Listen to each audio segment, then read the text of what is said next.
Hello, today we're going to talk about lifting bags using a vacuum lift. A vacuum lift uses vacuum pressure to raise or lower material as well as grip material in most cases. The lift does the hard work for your employees, practically eliminating the physical labor of material handling. That means faster production, easier work for employees, and a safer work environment for everyone involved.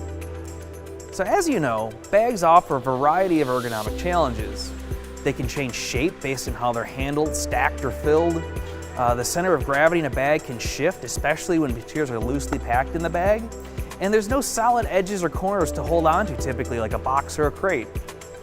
Finally, depending on your need to lift the bag, you may be lifting it with the intention to pour it into a process or a piece of equipment. This means an employee would be bending or leaning while also supporting the weight of the bag.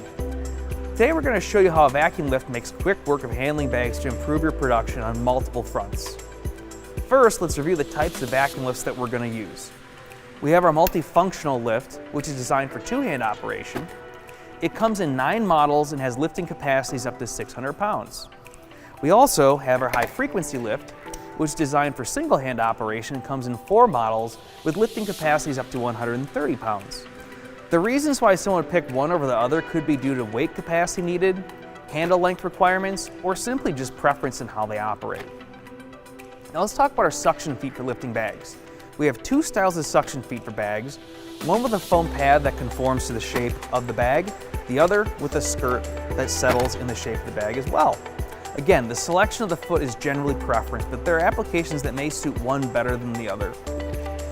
TAWI's vacuum lifts come with a quick disconnect for rapid changeover from one suction foot for another, allowing the lift to be used in multiple applications with limited changeover time required between changing applications. So let's talk about how we use the vacuum lifts that we have here today.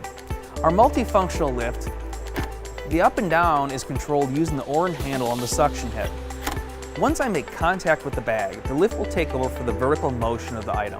I do not need to exert any force to lift the material vertically. When starting a lifting routine, I can also set a home position for the material using the adjustment valve on the suction head. This positions the height at which the lift will suspend the material.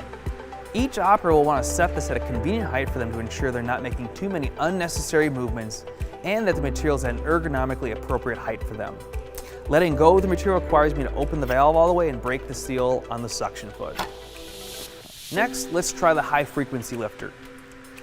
The high-frequency vacuum lift has a single trigger valve that is used to control the vertical movement of the lift, and a load-release valve that is operated by your thumb to release material. There's also a valve you can use to set the home position for the high-frequency lift as well, similar to the multifunctional lift.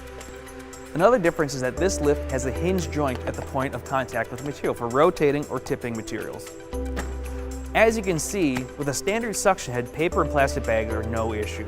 But when it comes to jute or burlap, or loosely packed bags, we have a few different options for lifting the bag. With jute, there's a large amount of vacuum leakage due to the porosity of the bag, and we use either our jute hook or our cam cleat gripper to overcome this. In this case, the vacuum is providing the lifting force, but the material is held via a mechanical means.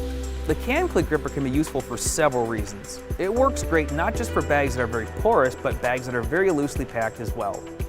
It enables the user to hold onto a bag also while cutting it, which is not really recommended for a standard suction foot, as it would lose the vacuum seal due to the bag emptying and changing shape. For more information on the best way to handle bags or other materials, visit www.tawi.com or contact your local representative today.